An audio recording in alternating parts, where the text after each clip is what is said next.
The last thing is role of parents. والدین کا کردار. کئی لوگ کہتے ہیں کہ جی یہ تعلیمی ادارے ایسے کرتے ہیں، ہم کیا کریں، گورنمنٹ نے یہ کیا ہے، گورنمنٹ نے نصاب ایسا دیا ہے، گورنمنٹ نے نظام تعلیم ایسا دیا ہے، گورنمنٹ سے ہمیں بڑی امیدیں تھیں، ہم کیا کر سکتے ہیں. دیکھیں، گورنمنٹ ایسا کچھ نہیں کر رہی، ایسی کوئی پالیسی گورنمنٹ نے انٹروڈیوس نہیں کروائی، گورنمنٹ نے کوئی اس طرح کا ایکشن پلان نہیں بنایا جس سے ہمارے نظام تعلیم کو بہتر کیا جا سکے. آپ لوگوں کی طرح خود مجھے بھی پی ٹی آئی کی گورنمنٹ سے، خاص طور پر عمران خان صاحب سے بڑی امیدیں وابستہ تھیں کہ یہ کم از کم نظام تعلیم کو بہتر کریں گے، کیونکہ ان کے ایجنڈے میں تعلیم، صحت اور روزگار جو ہے وہ پہلے نمبر پر تھے. لیکن نظام تعلیم میں کچھ ایسی تبدیلیاں نہیں کی گئیں جس کی بنیاد پر ہمیں یہ نظر آئے کہ آنے والے دنوں میں ہمارا نظام تعلیم بہتر ہو سکتا ہے. تو گورنمنٹ نے نہیں کیا، آپ اس کو سائڈ پہ کر دیں. دوسرے نمبر پر آ جاتے ہیں تعلیمی ادارے. تعلیمی اداروں کو ایک چیز چاہیے، مارکیٹنگ. تعلیمی اداروں کو ایک چیز چاہیے، فیس، پیسے، کیش چاہیے انہیں. وہ آپ سے کیش لے رہے ہیں، آپ تعلیمی اداروں کو مجبور کر سکتے ہیں، یہ آپ کے ہاتھ میں ہے. فار ایگزامپل، آپ تعلیمی اداروں میں جا کے پوچھتے ہی ہیں کہ ہمارے بچے کی پرسنٹیج کم کیوں ہے، ہمارے بچے کے نمبر کم کیوں آئے ہیں، ہمارے بچے کی پوزیشن کیوں نہیں آئی. تعلیمی اداروں کا بھی پھر فوکس وہی ہے، انہیں پتہ ہے کہ آپ کو ایک ہی چیز چاہیے، وہ آپ کو وہی دے رہے ہیں، نمبر، پوزیشن، مارکس، پرسنٹیج. اب ان کا بھی سارے کا سارا فوکس یہ انہیں پتہ، والدین نے پوچھنا ہی اس بارے میں ہے، والدین کے سوال ہی اس بارے میں ہوں گے. آپ کو اپنا مائنڈ سیٹ بدلنے کی ضرورت ہے.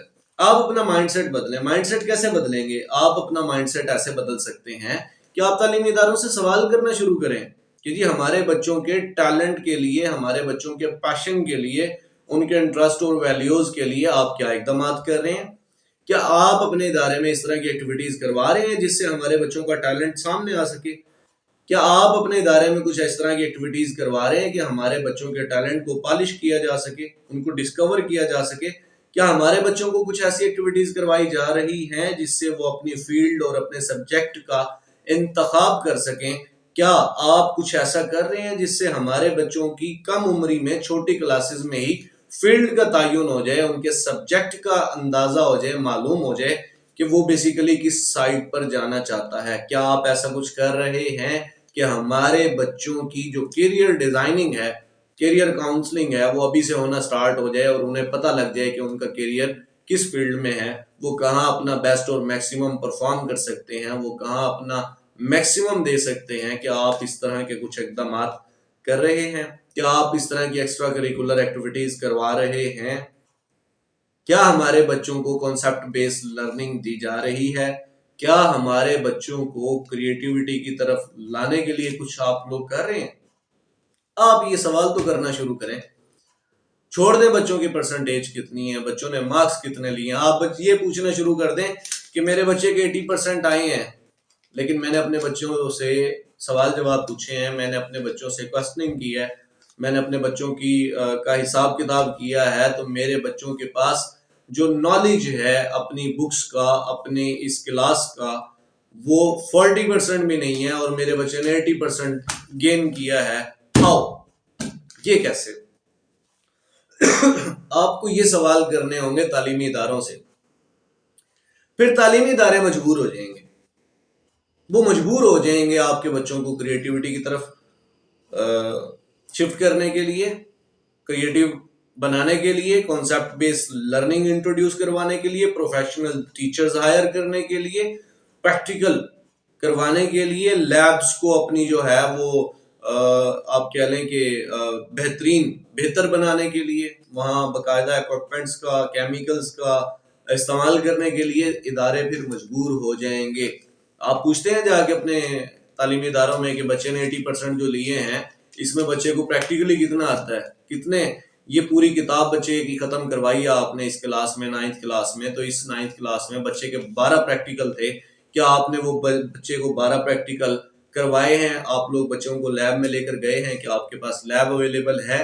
کیا آپ کے پاس لیب ٹیکنیشین اویلیبل ہے؟ کیا آپ کا ٹیچر اتنا پروفیشنل ہے کہ وہ بچوں کو پریکٹیکلی یہ ریئیکشنز پرفارم کروا سکے؟ آپ یہ سوال جواب تو کرنا شروع کریں. آپ تو کبھی پوچھتے ہی نہیں. پی ٹی ایم ہوتی ہے، پیرنٹس ٹیچر میٹنگ ہوتی ہے، آپ پیرنٹس ٹیچر میٹنگ میں جا کے بیٹھ جاتے ہیں، انہوں نے ایک فائل تیار کی ہوئی ہوتی ہے، اس میں آپ کے بچوں کے جو ہے نا وہ پیپر ہوتے ہیں، وہ کھول کے آپ کو آپ کے بچوں کے پیپر دکھا دیتے ہیں، آپ اپنے بچوں کی پرسنٹیج دیکھتے ہیں، اپنے بچوں کا رزلٹ لے کے آپ گھر آ جاتے ہیں. اس کے علاوہ تو آپ پوچھتے ہی کچھ نہیں. تو کیسے بدلے گا؟ آپ بدل سکتے ہیں. تعلیمی ادارے کا ٹوٹل بجٹ، ان کا سارا سسٹم، ان کا سارا نظام، ٹیچرز کی تنخواہیں، ان کی بلڈنگ کے رینٹ، ان کے اپنے گھر کے اخراجات، سب کچھ جو ہے وہ آپ کی جیب سے جاتے ہیں، آپ کے پاس سے نکلتے ہیں. آپ انہیں مجبور کر سکتے ہیں کہ وہ آپ کے بچوں کی کریٹیو رائٹنگ کی طرف توجہ دیں، وہ آپ کے بچوں کو کانسیپٹ بیس لرننگ دیں، اور آپ کے بچوں کو تھیوری کے ساتھ ساتھ پریکٹیکلز بھی کروائے جائیں. آپ کے علاوہ اس سوچ کو کوئی تبدیل نہیں کر سکتا. تو یہ ٹیلنٹ اور ایجوکیشن کے بارے میں ایک میری تفصیلی ویڈیو تھی جو میں آپ سے شیئر کرنا چاہتا تھا. بتانا میرا کام ہے، آگے آپ کی اپنی مرضی ہے، انتخاب آپ کا اپنا ہے. نیکسٹ ویڈیو میں انشاءاللہ کوشش کروں گا کہ MIT ملٹیپل انٹیلیجنس تھیوری آپ کو آسان اور سادہ الفاظ میں بتاؤں گا، تاکہ آپ اس کی بنیاد پر کم از کم اپنے بچوں کو خود پرکھ سکیں اور جانچ سکیں کہ آپ کا بچہ کس طرح کا ہے. سلامت رہیں، خوش رہیں. میں آپ کے لیے دعا گو ہوں کہ اللہ تعالیٰ آپ کو آسانیاں عطا فرمائے اور آسانیاں تقسیم کرنے کا شرف عطا فرمائے. آپ سے بھی گزارش ہے کہ مجھے اور میرے یوٹیوب چینل کے پارٹنر آصف صدیقی صاحب کو اپنی دعاؤں میں یاد رکھا کریں. ہمارے لیے، ہمارے چینل کی ترقی کے لیے دعائیں کرتے رہا کریں، تاکہ یہ سلسلہ اسی طرح جاری رہے. تھینک یو سو مچ. اسی کے ساتھ اپنے میزبان وسیم قریشی کو اجازت دیجیے. اللہ حافظ.